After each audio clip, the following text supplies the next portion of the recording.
Wiecie, co to jest za dziwny szranczek? To jest lodówka. Jej poprawna nazwa w tamtych czasach to była lodownia, a ona pochodzi z początku XX wieku i jest to tak zwana lodownia jednokomorowa. Jak ona fungowała? Całkiem prosto. Sam ciepali lód, który wyrąbywali na rzekach i jeziorach. On się topił i wypływał sam do takiego małego bychalterka.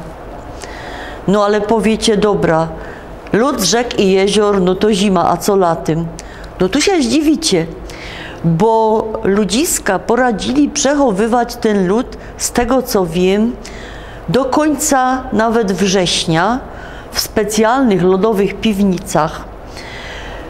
Przekładali go słomą albo trocinami i no ja już jest staro, to ja pamiętam takie miejsce, skąd ja pochodzę, z Chorzowa Batorego, kaj jeszcze poradzili tak przechowywać lód. Jak będziecie w Pszczynie, to podziwiajcie się, w parku przy randzie Stawiku też stoi taka lodownia, ale taka większa. Ona stoi w takim specjalnym miejscu, które było takim punktem zimna i tam na początku zimy, jak już ten lód był, wyrąbywali ten lód, składali go do tej lodowni i chowali na potrzeby kuchni dworskiej. Ale na pewno wiecie, że jest takie powiedzenie, że wtosik ma forsy jak lodu.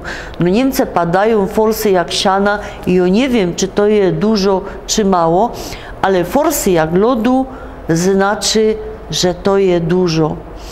Bo wiecie, jak się pierwszy raz pojawiły w Europie lody włoskie, one się nazywały wtedy włoskie Krymy, to każdy, kto poradził produkować takie lody, a miał lód, albo taką lodownia, mógł ten lód sprzedawać po takiej cenie, jak chciał, czyli zwłaszcza w okresie lata, richtig miał tej forsy jak lodu. No ale też jest takie drugie powiedzenie, że wtosik się kręci własne lody, czyli ma własny interes. Kiedyś ich duma ludzie poradzili takie lody robić i to były takie dwa współśrodkowe bychalterki. Pomiędzy nimi była taka szpara, miejsce na maszyna, na taką mieszankę oziębiającą, to był czaskany lód ze solą i to miało taką korbkę.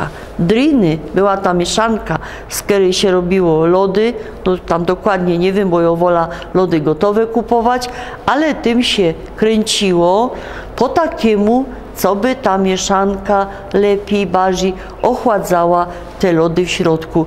Czyli miał własny biznes. No to już teraz wiecie.